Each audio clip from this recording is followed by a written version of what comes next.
Universitas Mitra Indonesia. Saya join dengan Mitra sejak tahun 2018. Pada kesempatan kali ini, saya akan menyampaikan PDD KTPT di bidang pengajaran. Pada mata kuliah Anatomi Fisiologi, mata kuliah ini memiliki bobot SKS 3 SKS dengan 2 SKS teori dan 1 SKS praktikum. Mata kuliah ini merupakan mata kuliah wajib bagi mahasiswa prodi gizi di semester 2. Setelah mengikuti perkuliahan ini, mahasiswa diharapkan memiliki kemampuan pemahaman dan bisa menjelaskan tentang konsep anatomi fisiologi.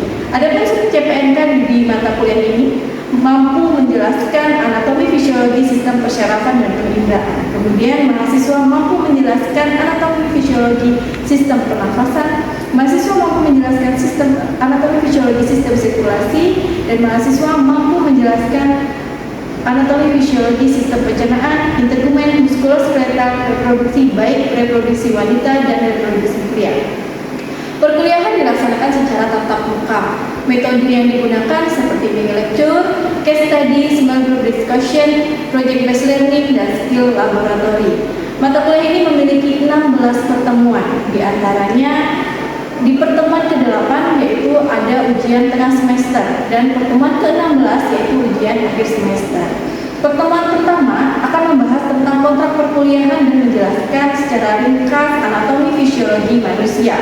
Kemudian pertemuan kedua akan menjelaskan tentang anatomi fisiologi sistem persyarafan.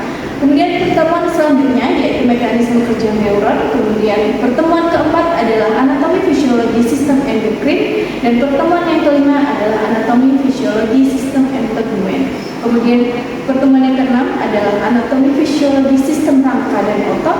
Kemudian pertemuan yang ketujuh akan menjelaskan tentang anatomi fisiologi sistem sirkulasi darah. Pertemuan yang ke-8 akan menjelaskan tentang anatomi fisiologi sistem respiratori, dan pertemuan yang ke-9 akan menjelaskan tentang sistem limfatik. Kemudian pertemuan yang ke-10 akan menjelaskan tentang anatomi fisiologi sistem cerna. Pertemuan yang ke-11 akan menjelaskan tentang anatomi fisiologi jantung, dan pertemuan ke-12 akan menjelaskan tentang sistem anatomi fisiologi reproduksi pria. Kemudian pertemuan yang selanjutnya akan menjelaskan tentang sistem reproduksi wanita, dan pertemuan terakhir akan menjelaskan tentang sistem perkembangan. Dalam perkuliahan ini, mahasiswa wajib mematuhi beberapa tata tertib pembelajaran. Di antaranya praktikum mahasiswa wajib hadir 100%, kecuali untuk mahasiswa yang sakit atau kecelakaan. Untuk pembelajaran, mahasiswa wajib hadir minimal 85%. Kemudian bagi mahasiswa yang berhalangan hadir, wajib memberitahu dosen. Kemudian tata tertib selanjutnya, bagi mahasiswa yang terlambat lebih dari 15 menit tidak diperkenankan untuk memasuki perkuliahan, maka kehadirannya pun tidak akan dihitung. Kemudian peraturan selanjutnya, selama proses perkuliahan mahasiswa wajib menggunakan pakaian yang rapi, tidak merokok, dan tidak bermain handphone. Kemudian peraturan selanjutnya, penugasan yang diberikan diharapkan dapat dikumpul sesuai waktu yang ditentukan dan disepakati. Adapun asesmen pada mata kuliah anatomi fisiologi terdiri dari presentasi dengan persentase 5%, kemudian kuis dengan persentase 10%, tugas dengan persentase 10%, UTS dengan persentase 15%, UAS dengan persentase 30%, dan praktikum dengan persentase 30%. Demikian pemaparan rencana pembelajaran semester. Selanjutnya saya akan masuk ke pertemuan ke-6 yaitu tentang anatomi fisiologi muskuloskeletal. Assalamualaikum warahmatullahi wabarakatuh. Waalaikumsalam warahmatullahi wabarakatuh. Selamat pagi teman-teman. Pagi.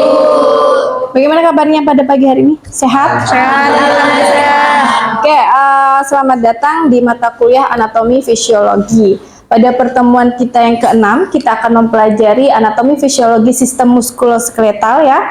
Yang sebelumnya pada pertemuan ke-5 kita sudah mempelajari anatomi fisiologi sistem integumen.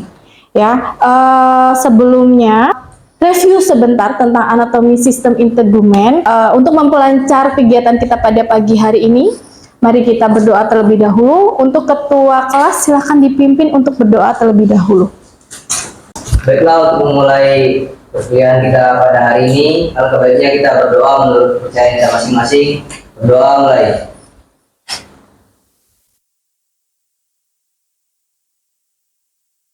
Doa selesai.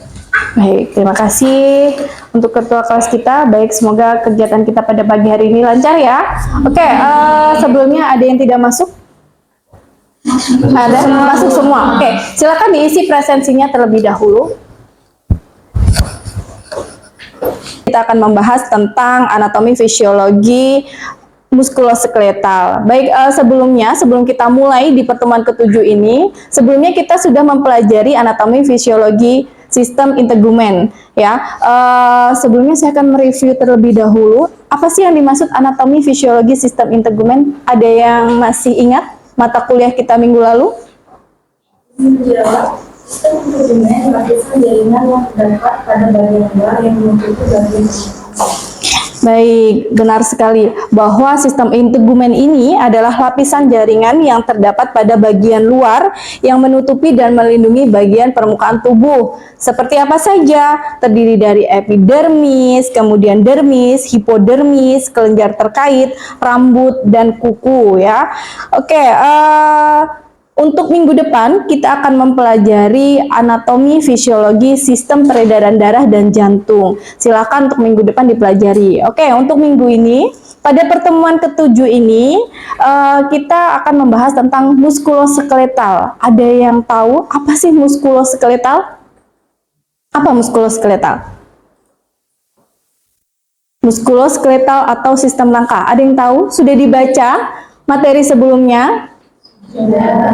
Ada yang tahu apa muskuloskeletal mempelajari apa? Mempelajari apa? Ada yang tahu? Ayo, silakan Pak. Iya, kita mempelajari tentang sistem rangka ya. Ada yang bisa menjelaskan apa saja sih fungsi dari sistem rangka ini? Fungsi sistem rangka terdiri dari penyokong tubuh, pelindung organ dalam, alat gravitasi, menyimpan mineral dan lemak, pembentukan sel darah merah. Benar sekali. Fungsi dari sistem rangka ini adalah penyokong tubuh, pelindung organ. Penyokong tubuh ini untuk membentuk tubuh kita. Jadi rangka ini berfungsi untuk membentuk tubuh. Jadi sebagai pembentuk tubuh, kemudian melindungi organ dalam seperti paru-paru, hati, jantung ya, sebagai alat gerak pasif, penyimpanan mineral dan lemak, kemudian pembentukan sel darah merah. Oke, kemudian struktur rangka ini dibagi menjadi dua. Ada yang bisa menjelaskan apa saja struktur rangka ini? Struktur rangka dibagi dalam dua kelompok utama, yaitu rangka akasial yang meliputi 80 tulang pada tengkorak, tulang rusuk, dan tulang dada. Kebanyakan berfungsi untuk pelindung. Yang kedua, rangka artikular yang meliputi 126 tulang pada bahu, lengan, tangan, pinggul, paha, betis, dan kaki. Tulang-tulang ini banyak berfungsi untuk bergerak. Baik, benar ya. Ada dua struktur rangka itu. Ada rangka aksial dan rangka apendikular. Tadi rangka aksial itu meliputi berapa puluh tulang? Ada berapa? 80 tulang. Kemudian yang apendikular? 126 Benar sekali, 126 tulang. Kemudian kita berlanjut ke selanjutnya, itu ada tipe-tipe tulang. Ada apa saja tipe-tipe tulang? Ada yang bisa menjelaskan tipe-tipe tulang? Ya, silakan salah satu saja yang menjawab. Ada tulang panjang, tulang pendek, tulang tipis, sama tulang tak beraturan. Baik. Panjang itu untuk memberi power. Tulang pendek itu seperti tangan sama jari. Tulang pipi itu untuk melindungi organ dalam seperti tengkorak sama tulang rusuk. Nah, tulang tak beraturan ini untuk bagian tulang panggul. Benar sekali ya, bisa nanti bisa belajar lagi dan dibaca lagi bahwa tipe tulang itu ada berapa? Ada 4. Ada tipe tulang panjang, kemudian tipe tulang pendek, tipe tulang pipi, dan tipe tulang tak beraturan. Nah, tipe tulang panjang sendiri ini adalah tulang dengan ukuran panjang lebih besar daripada ukuran lebarnya. Ya, ini memberikan kekuatan untuk tubuh untuk kita berdiri. ya, seperti tulang ekstremitras contohnya. Kemudian untuk tulang pendek ya, ini tulang dengan ukuran yang pendek seperti apa? Telapak tangan, kemudian telapak kaki, atau biasanya kalau pada tulang itu disebut karpal, metakarpal, falang ya. Dan ini adalah tulang pipih ya, ini berbentuk plat tipis untuk melindungi organ-organ seperti rusuk dan tengkorak. Kemudian tulang tak beraturan, ini berbentuknya tak berkelompok atau tak beraturan. Seperti tadi yang sudah disebutkan oleh temannya, itu adalah tulang panggul atau pinggul. Oke. Nah, ini tulang-tulang utama pada rangka tubuh manusia ya. Ada tulang tengkorak ya, bagiannya nanti bisa dilihat itu ada kranium ya. Biasanya di dalam muka itu ada kranium, kemudian maksilaris, mandibularis, cox, dan ada nasal ya. Nah, ini adalah tulang-tulang utama dalam rangka ya. Ada tulang panggung, rusuk, humerus, radius, ulna ya, metakarpal. Metakarpal sendiri nanti akan dibagi lagi karpal, falang ya. Oke, kemudian tulang-tulang utama pada rangka selanjutnya itu ada di pelvis, femur, tibia, fibula, dan tarsal ya. Tarsal itu nanti tempatnya ada di kaki ya. Oke, kemudian ini nanti adalah struktur pada bagian, kita bisa lihat di sebelah kanan kita ya, pada tulang dari atas sampai bawah itu ada kranium ya. Kranium itu ada di kepala ya. Kemudian ada mandibula ya, maxilla ya, sudah dibacakan materinya. Kemudian cervical vertebrae, clavicula, scapula ya. Kemudian ada humerus, radius, ulna ya. Ini adalah bagian-bagian dari kerangka manusia ya. Nah, ini nanti bisa dihafalkan ya untuk bagian-bagiannya dari atas sampai di bagian bawah. Oke. Kemudian kita masuk ke sistem skeletal ya, rangka utama atau disebut dengan axial skeleton. Ada yang bisa menjelaskan rangka utama itu bagiannya apa saja? Silahkan. Ada yang bisa menjelaskan? Ada yang bisa menjelaskan rangka utama atau axial skeleton? Ayo, ada? Iya, terus? Ada tulang selangka, Iya. terus ada lagi tulang lengan, tulang pengulit, Ya. terus ada lagi tulang hasta. Tulang hasta. Ya, oke, itu adalah beberapa bagian rangka utama atau biasa disebut dengan axial skeleton ya. Masih banyak lagi seperti femur, patella ya, tibia, fibula, kemudian tarsal, metatarsal ya, kemudian falang ya. Oke, terima kasih Mbak sudah memberikan jawabannya. Nanti teman-temannya bisa dibaca kembali. Oke, kemudian kita beranjak ke tengkorak. Ada berapa tulang tengkorak ini? 28. Apa saja? Ada yang bisa menyebutkan? Tengkorak ada 8 tulang, tulang wajah 14 tulang, dan mandibula yang dapat digerakkan. Tengkorak ada 8 juga, frontal, parietal, temporal, occipital, sigmoid, ethmoid. Iya, benar sekali ya, bahwa tengkorak itu ada 28 tulang ya. Di tengkorak sendiri ada 8 tulang, tulang wajah sendiri ada 14 tulang ya. Kemudian hanya mandibular yang dapat digerakkan. Kemudian tengkorak itu 8 tulang, bagiannya ada frontal, parietal, temporal, occipital, sphenoid, dan ethmoid. Kemudian di tulang wajah itu ada 14 ya, 14 tulang.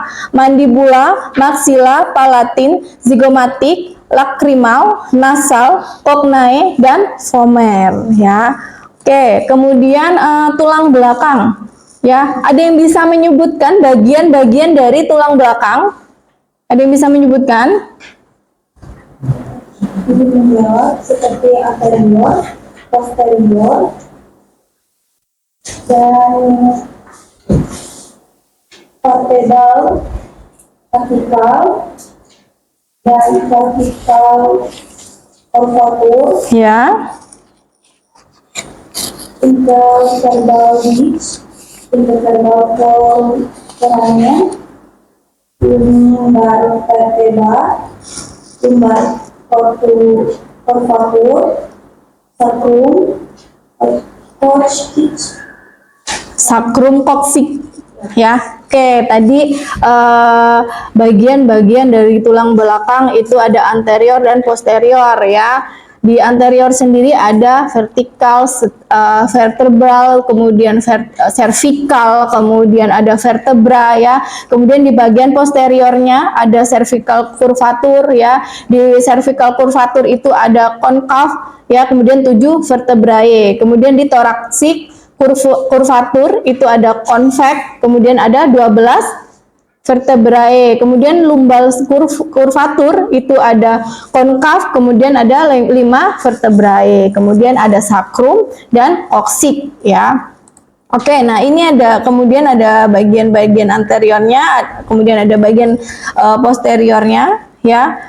Di bagian posterior itu ada spinous process, kemudian ada vertebrae arch, kemudian ada lamina, transfer proses, dan superior artikular ya. Di bagian anteriornya itu ada body dan vertebrae forma. Baik, yang selanjutnya ini adalah tulang rongga dada, di mana ada vertebrae, kemudian jugular knot, clavikular ya, kemudian ada manubrium ya. Ini manubrium itu ada di sekitar sternum. Nah, bagian dari sternum sendiri tadi ada manubrium, kemudian sternal angle, body, symphysis sternal joint, kemudian syphosis proses ya. Kemudian di sini ada true ribs, itu ada di nomor 1 sampai 7. Kemudian false rib. Kenapa disebut false rib? Ada yang bisa menjelaskan? Apa? Apa? False rib, kemudian true ribs, kemudian tulang sejati. Ya, ayo sebutkan. Ada 7 tulang rusuk, Ya. 3 tulang kalsum, 2 tulang layang. Ya, benar sekali ya. Oke. Kemudian di sini ada intercostal space dan costal cartilage ya. Oke, kemudian kita lanjut ke ekstremitas gerak bagian atas, yaitu ada humerus. Ya, tahu humerus ada di mana? Ekstremitas gerak bagian atas ya. Ini adalah tulang humerus ya. Nah, ini ada bagian-bagiannya, ada head of humerus, kemudian anatomical neck, kemudian intertubercular groove, kemudian radial groove, deltoid tuberosity, kemudian ada medial epicondyle, oles cranum fossa, kemudian lateral epicondyle, dan trokea ya. Ini adalah bagian-bagian dari anggota gerak atas atau humerus ya. Kemudian anggota gerak atas yang selanjutnya itu adalah radius ulna. Untuk menghafalnya ada radius ulna, karena kan ini ada 2 tulang yang berjajaran, yang searah dengan ibu jari itu ada radius, kemudian yang searah dengan kelingking itu adalah ulna ya. Untuk menghafalnya biar lebih mudah ya. Kemudian kita lihat jari tangan kita itu ada karpal, metakarpal, kemudian ini biasa disebut falang keseluruhannya, tapi nanti akan dibagi lagi nih ya. Ada proximal, middle, dan distal ya. Oke, kemudian ini adalah gelang pinggul ya. Nanti paling bawah nih pinggul kalian, ini bentuknya seperti ini ya. Ada ilium, tulang yang paling pipi, kemudian yang paling belakang itu ada sacrum ya. Yang paling ujung ya seperti segitiga itu adalah coccyx ya. Kemudian ada ischium ya, yang seperti di bawah coccyx itu kanan kiri ada ischium ya. Kemudian dari jalur ischium itu ada pubic arch ya. Kemudian gelang pinggul ya, ini baik laki-laki ataupun perempuan ya. Ini bisa dilihat kalau laki-laki itu lebih sempit ya. Kemudian kalau perempuan itu agak lebar. Pubic arch-nya ya itu biasanya more than 90 derajat. Kalau yang laki-laki itu biasanya less than 90 derajat ya. Oke, kemudian ini adalah anggota gerak bagian bawah atau disebut dengan femur ya. Nah, ini adalah bagian-bagian dari Femur. Ada yang bisa menyebutkan bagian-bagiannya? Bagian dari femur? Ya, silakan Mbak. Yuk, yang paling belakang. Ada neck, head, vertebrae, ada belakang shoulder, sama face. Ya, benar ya. Ada neck, head, lesser thread, gluteal tuberosity, kemudian intercondylar knot, kemudian medial condyle ya. Oke, kemudian ini adalah tempurung lutut. Bisa dilihat ya, tempurung lutut yang ada di tulang manusia itu dari femur, kemudian ada patella, biasanya kita sebut adalah patella ya. Lutut kalian itu tulangnya disebut patella. Kemudian ke bawah itu kaki ya, itu yang dari patella itu, kalau yang kecil itu disebut dengan fibula, yang besar searah dengan ibu jari pada kaki itu adalah tibia. Nah, ini adalah anggota gerak bagian bawah ya, bagian tibia dan fibulanya ya. Ada yang bisa menyebutkan bagian bawah dari tibia fibula apa saja bagian-bagiannya? Ya, silakan ya, Mbak. Anggota gerak bawah tibia fibula ada intercondylar eminence, lateral condyle head, medial condyle, tibial tuberosity, proximal fibula joint, interosseous membrane, anterior crest, fibula, tibia, distal fibula joint, medial malleolus, lateral Malleolus. Oke ya, itu tadi bagian-bagian dari tibia fibula ya. Ada medial condyle, kemudian ada tibia tuberosity, kemudian interosseous membrane ya, kemudian anterior crest, kemudian tibia, medial malleolus ya.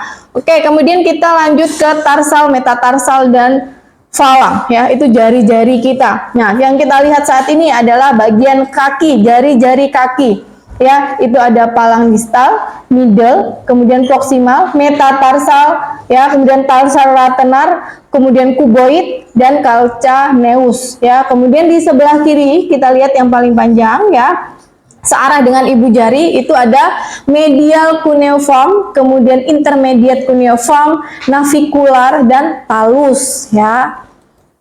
Oke, kemudian kita masuk ke sendi ya. Sendi ini adalah sambungan antar tulang. Ada yang tahu fungsi dari sendi? Yuk, silakan yuk. Fungsi dari sendi antara lain sambungan antar tulang, fungsi menyatukan tulang, memberi fleksibilitas, dikelompokkan atas fungsinya dan strukturnya. Ya, bagus ya, fungsinya yaitu menyatukan tulang, kemudian memberi fleksibilitas ya. Kemudian untuk pengelompokan atasnya itu ada fungsinya dan strukturnya ya. Kalau berdasarkan fungsinya itu ada sinartrosis ya, tanpa gerak. Kemudian ampiartrosis itu sedikit gerak, diartrosis itu bergerak dengan bebas. Itu adalah fungsi sendi ya. Kemudian kalau berdasarkan strukturnya, sendi ini ada jaringan ikat padat ya. Ada biasanya pada jaringan ikat padat ini umumnya tanpa bergerak. Kemudian ada tulang rawan, sedikit atau tidak sama sekali bergerak. Kemudian sinovial ini adalah bergerak bebas. Ya, kemudian yang selanjutnya ini adalah jaringan ikat padat atau sinartrosis ya, hampir tanpa gerak sama sekali. Ya, itu ada di scapula ya, artikular kapsul, kemudian artikular atau hyalin cartilage. Itu biasanya adanya di humerus ya. Nah, ini ada di tulang rawan ya, yaitu ampiartrosis ya.